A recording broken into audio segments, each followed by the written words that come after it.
अच्छा थोड़ी उनका बुलडोजर कहाँ गया जी? अभी होगी जी, बुलडोजर लेकर आओ, आप दिलवाओ यहाँ से। यहाँ गरीबों की सरकार है ही नहीं, बिल्कुल छोटी जातियों की आवाज नहीं सुनी जाती। ये तस्वीरें जो आप देख रहे थे वो उत्तर प्रदेश के मेरठ जिले की घटना से जुड़ी हुई है। एक दलित बेटी गायब है, अपहरण में है, उसकी मां की हत्या हो चुकी है।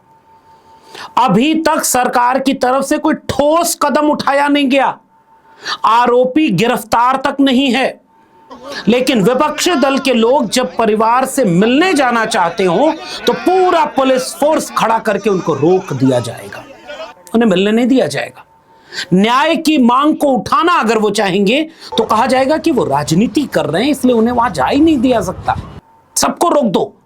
समाजवादी पार्टी की तरफ से राज्यसभा के सांसद और वरिष्ठ नेता रामजीलाल सुमन अपने वहां सरधना, जिस गांव की घटना है, वो गांव जिस विधानसभा में पड़ता है, उसके विधायक अतुल प्रधान के साथ सड़क पर बैठे हैं। देखिए, धरना दे रहे हैं, गांव में जाना चाहते हैं, पीड़ित परिवार से मिलना चाहते हैं, उनको ढांढस बताना चाहते हैं और सरकार के ऊपर दबाव बनाना चाहते हैं कि तत्काल कठोर कार्रवाई की जाए, लेकिन सड़क पर बैठना पड़ रहा है। राजेंद्र पाल गौतम जो एससी सेल के ऑल इंडिया प्रेसिडेंट हैं, अपने तमाम साथियों के साथ जाना चाहते थे, नहीं जाने दिया गया।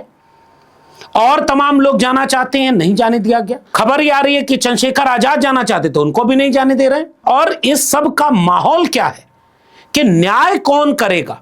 सरकार के ऊपर अगर दबाव बनाने की कोशिश विपक्ष नहीं करेगा तो कौन करेगा?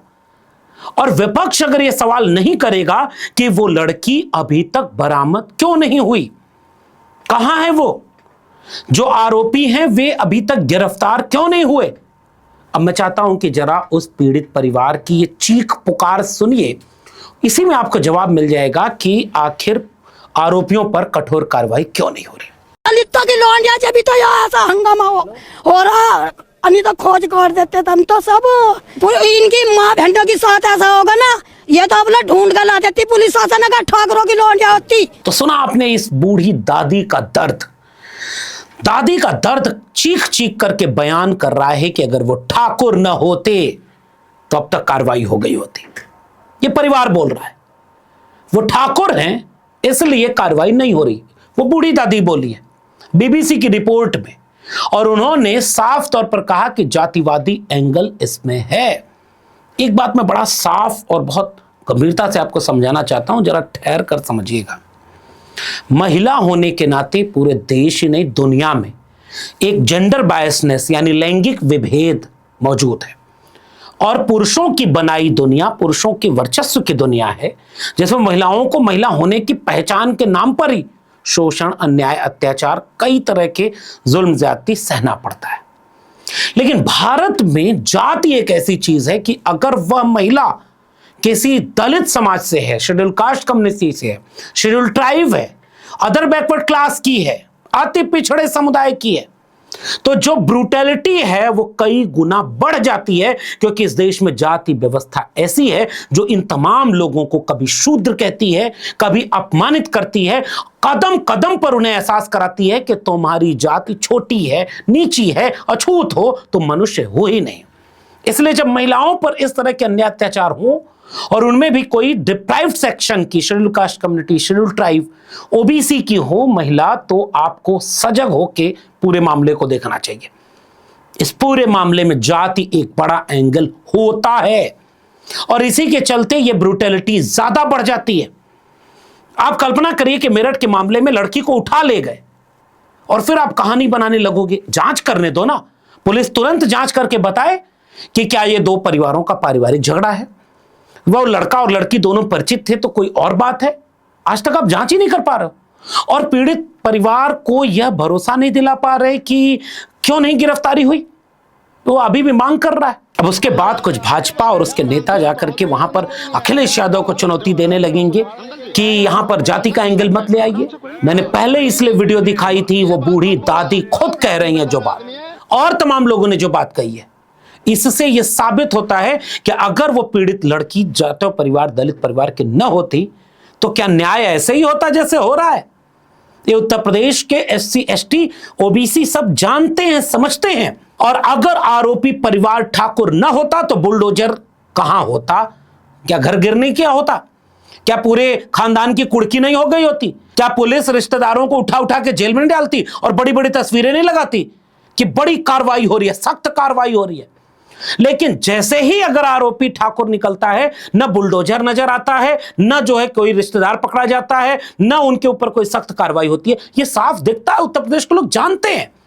और यह बात चीख चीख करके बोली जाएगी। इसे आप जातिवाद कहें तो कहें, आपको शासन प्रशासन का जातिवाद नहीं दिखता? इस बूढ़ी दादी को फिर से सुनो, क्या कह रही है ये? दलितों की लौंडिया जब भी तो यहाँ ऐसा हंगामा हो रहा, अभी तो खोज कर देते थे हम तो सब। इनकी माँ बहनों के साथ ऐसा होगा ना, ये तो अपना ढूंढ कर ला देती पुलिस शासन, अगर ठाकरों की लौंडिया होती। और इसका जवाब दो वो सारे लोग जो ये कह रहे हैं कि इसमें जाति का एंगल नहीं होना चाहिए। अखिलेश यादव ने क्या बोला, जरा इसको सुन लें और इसके बाद हम दिखाएंगे कि पूर्व विधायक संगीत सोम क्या कर रहे हैं। सुनिए अखिलेश यादव को। बहुत दुखद है क्योंकि उसमें भारतीय जनता पार्टी के लोग ही शामिल हैं, इसीलिए कार्रवाई नहीं हो रही। बहुत दुखद है कि एक बेटी के साथ ऐसी घटना हुई। उत्तर प्रदेश में सबसे ज्यादा अनसेफ हैं बेटियां और महिलाएं, और ये आंकड़े बताते हैं। हम कैसे साबित करते हैं कि हमारा लॉ एंड ऑर्डर बेहतर है? टीवी चैनल से थोड़ी करते हैं हम लोग। टीवी चैनल तो कई बार अपने बजट के हिसाब से बोलते हैं, लेकिन आंकड़े तो झूठे नहीं हो सकते। लॉ एंड ऑर्डर कैसा है वो आंकड़े बताते हैं। आज सबसे ज्यादा अनसेफ महिलाओं के लिए, बेटियों के लिए कोई है, और सबसे ज्यादा घटनाएं अगर कहीं हो रही हैं तो वो उत्तर प्रदेश में हो रही हैं। अब अखिलेश यादव जो बात कह रहे थे, कल की वीडियो में मैंने ये बात कह दी थी। आंकड़े बोलते हैं, आंकड़े, कि उत्तर प्रदेश महिलाओं के खिलाफ अन्याय अत्याचार में देश में नंबर 1 है, पहले नंबर पर है। और उत्तर प्रदेश वही प्रदेश है। कल वाली वीडियो नहीं देखी होगी तो जाके देखना, मैंने अमित शाह का वीडियो दिखाया, ये वाला क्लिप देख लीजिए कि 12 बजे रात को गहने लाद कर बेटी जा रही है। 16 साल की बच्ची गहने लाद कर स्कूटी पर रात को 12 बजे भी यूपी की सड़कों पर निकल सकती है, कोई डर का। ये चुटकुले अमित शाह अब भी सुनाएंगे क्या? और योगी आदित्यनाथ ये वाला चुटकुला सुनाएंगे? अगले चौराहे पर यमराज इंतजार कर रहा है। बेटी की सुरक्षा में खतरा पैदा करोगे तो दूसरे चौराहे पे यमराज इंतजार कर रहा होगा। ये डायलॉग बाजी से प्रदेश नहीं चलता। इस आंकड़े को गौर से देखो आप, जो बताता है कि डायलॉग बाजी बिल्कुल जुमलेबाजी अलग चीज है। आंकड़े बता रहे हैं कि उत्तर प्रदेश में महिला उत्पीड़न बढ़ा है, देश में नंबर 1 पर है। और अभी भी जाने कितनी महिलाएं ऐसी हैं जिन पर अत्याचार होता होगा, वो बोल नहीं पाती होंगी। और ये आप शासन कर रहे हैं। आपका देखिए पूर्व विधायक क्या बोल रहा है। आराम से बैठ कर बात करो। यहाँ माहौल बिगाड़ने कोई नहीं आया।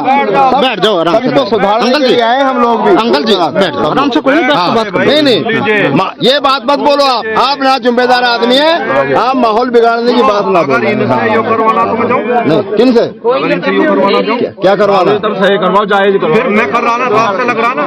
मैं रात भी, तुम तो अब आ रहे हो, मैं रात भी क्या तुम नहीं, हम सब आ रहे हैं, कोई आ रहा है। क्या पूर्व विधायक ने परिवार से बात करके उनको संतुष्ट कर दिया?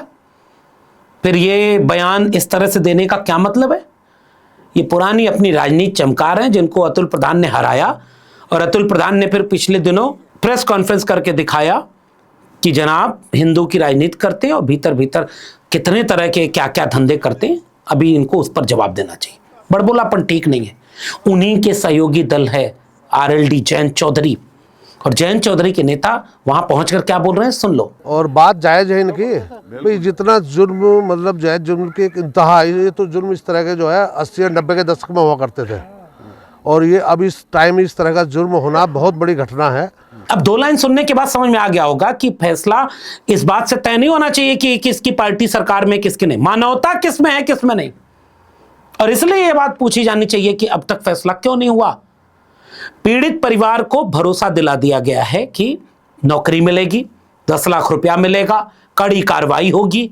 और पीड़ित परिवार बेचारा गरीब दलित परिवार, मजबूरी में उसने उस महिला को अंतिम संस्कार करने की हामी भरी। मजबूरी में किस परिस्थिति में हुआ होगा अभी तो मैं कह भी नहीं सकता।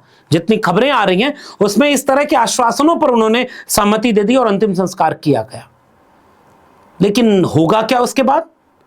अगर ये राजनीतिक दल वाले वहां जाकर के परिवार की हिम्मत नहीं बढ़ाएंगे, हो सकता है कुछ दिन बाद वहां दूसरे समुदाय के लोगों की फिर से चौपाल शुरू हो जाए, जातियों की रैली शुरू हो जाए और कहा जाए कि हमें बदनाम किया जा रहा है। ये 2 लड़के लड़कियों का मामला है, 2 परिवार का मामला है, और इस तरह से पूरे मुद्दे को भटका दिया जाए, नई नई खबरें आ जाएंगी। जैसे एक आदमी को वहीं यूपी तक पर हमने सुना, वो कह रहा था कि इनका मामला कुछ और है, लड़की ने खुद ही मार दिया अपने मां को। अब आप सोचिए कि ऐसे किस्से कहानियां अगर आते रहेंगे तो न्याय कहां मिलेगा? लड़की गायब, लड़का गायब जो आरोपी है, पुलिस कहां है, खोज नहीं पा रहे आप। आपको ट्रक पलटाने आता है, गाड़ी पलटाने आता है, चप्पल पहन के इनकाउंटर करने आता है, मुंह से ठाए ठाए करने आता है, क्या नहीं आता उत्तर प्रदेश पुलिस को? बीजेपी सरकार में उत्तर प्रदेश पुलिस ने तो कीर्तिमान पे कीर्तिमान स्थापित किए हैं, और आप इतने घंटे हो गए साहब, आप न्याय नहीं दे पा रहे, हम आरोपी को पकड़ तक नहीं पाए कि कहानी साफ कर दें। और ऐसे में यह सवाल पूरे प्रदेश ही नहीं पूरे देश का बन गया है। बेटी बचाओ बेटी पढ़ाओ का नारा, और दूसरी तरफ बेटी जब न्याय मांगे तो ये भरोसा, आश्वासन, दिलासा। अब मैं जरा उन परिवार को आपके सामने फिर से रखना चाह रहा हूं। इसी उत्तर प्रदेश के हाथरस में एक बेटी जो दलित परिवार की थी, उसको तो आधी रात को जला दिया, पेट्रोल डाल के जला दिया। क्या क्या हुआ था, पहले आपको एक वीडियो बनाई, इसको देख लीजिएगा। और उस परिवार को भी, और उस परिवार में भी यही था, आरोपी ठाकुर समाज के थे। कुछ दिन बाद ठाकुर समाज की रैली होने लगी, जातीय सम्मेलन होने लगे, फिर उसके बाद धमकियां, फिर उसके बाद क्या, फिर मीडिया में खबरें बदल गई, कहानी बदल गई। आज वो परिवार क्या कह रहा है, जिसे इसी उत्तर प्रदेश सरकार ने आश्वासन दिया था नौकरी का, क्या क्या आश्वासन दिया था, जरा सुनिए कि परिवार को आज तक मिला क्या। 2022 में कोर्ट ऑर्डर कर चुका है कि इनके परिवार को नौकरी और घर दिया जाए, वो भी नहीं मिला। 3 से 4 अब इसके बाद ये सोचना आपको है कि मेरठ के उस दलित परिवार के भरोसे का क्या कहेंगे आप, जिसने ऐसे ही भरोसे कर लिए हैं कि नौकरी मिलेगी, पैसा मिलेगा, न्याय मिलेगा। आज तक हाथरस केस में न्याय नहीं मिला, और उसके बाद इसमें न्याय मिल जाएगा। अगर किसी को सजा मिलेगी तो उन्हें डर पैदा होगा कि हम अगर ऐसा कांड करेंगे तो हमें सजा मिलेगी, मगर उन्हें छोड़ दिया जाएगा, उनके अंदर और हौसले बुलंद हो रहे हैं। हाथरस केस वही है जिसमें पूरे देश के लोग जा रहे थे, तो ऐसे ही पुलिस ने बैरिकेडिंग करके रोका था नेता प्रतिपक्ष को, समाजवादी पार्टी के डेलीगेशन को, और तमाम नेताओं को विपक्ष के। और यही पुलिस आज भी यही कर रही है। राज्यसभा का सांसद, सबसे वरिष्ठ नेताओं में से एक रामजीलाल सुमन सड़क पर बैठे हैं। अतुल प्रधान वहां के लोकल एमएलए हैं, लोकल एमएलए, उनको आप मिलने नहीं दे रहे हो, पीड़ित परिवार से मिलने नहीं दे रहे हो।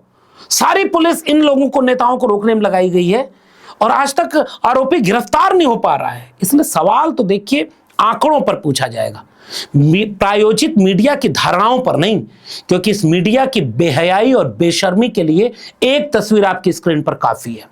और गौर से इस तस्वीर को देखिए, ये उस समय की खबरें हैं जब अखिलेश यादव उत्तर प्रदेश के मुख्यमंत्री हुआ करते थे। कोई एक घटना हो जाए तो सीधे मुख्यमंत्री की तस्वीरें मीडिया की प्राइम टाइम की डिबेट में सबसे ऊपर रहती थी।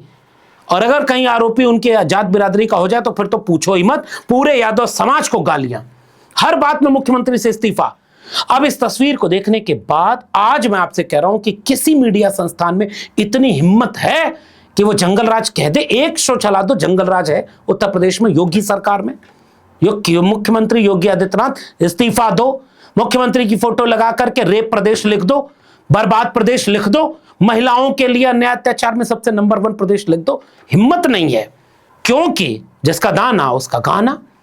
ऐसे में आप बिकाऊ मीडिया से अपनी छवि बचा सकते हैं, बरगला सकते हैं, लेकिन आप कल को ये कहेंगे कि ऐसा कुछ हो नहीं रहा, रात में गहने पहन के दौड़ो, चौराहे पर यमराज इंतजार कर रहे हैं, और फिर कोई और डायलॉग बोल दो।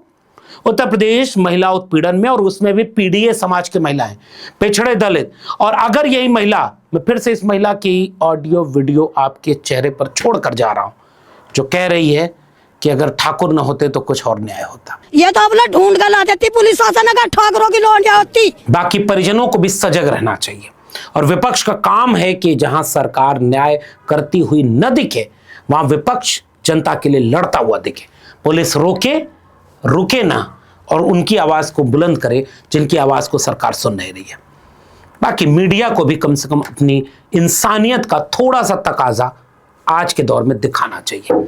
मेरठ की घटना में बिटिया को न्याय मिले, पीड़ित परिवार को न्याय मिले, तत्काल इसकी कठोर जांच हो और तत्काल उस बेटी का पता लगाया जाए और न्याय दिया जाए, वरना कहीं मेरठ की घटना एक बड़े आंदोलन का रूप न ले ले। इसलिए पीड़ित परिवार के लिए न्याय की मांग करते हैं हम भी, और शांति व्यवस्था के साथ। हम हिंसा के पैरोकार नहीं है, शांति के साथ लोकतंत्र में शक्ति का प्रदर्शन जरूरी है, ताकि सत्ता बेलगाम ना हो जाए और अगली बार मेरठ की तरह कोई घटना किसी दलित बेटी के साथ न हो जाए। अगर आप सहमत हैं तो इस वीडियो को शेयर करिएगा। फिलहाल इस वीडियो में इतना ही, आगे जो अपडेट होगा वो हम आपको देते रहेंगे। चैनल को सब्सक्राइब नहीं किया तो जाते जाते चैनल को सब्सक्राइब कर लीजिएगा। बेल आइकॉन यानी घंटी की बटन दबाएंगे तो अगले वीडियो की सूचना मिलेगी। ज्वाइन करेंगे तो हमें ताकत और हिम्मत मिलेगी। अगर आप इस वीडियो को ट्विटर यानी एक्स या फेसबुक पर देख रहे हैं तो डॉक्टर लक्ष्मण यादव को फॉलो करना मत भूलिएगा। फिर मिलेगा, तब तक के लिए बहुत बहुत धन्यवाद।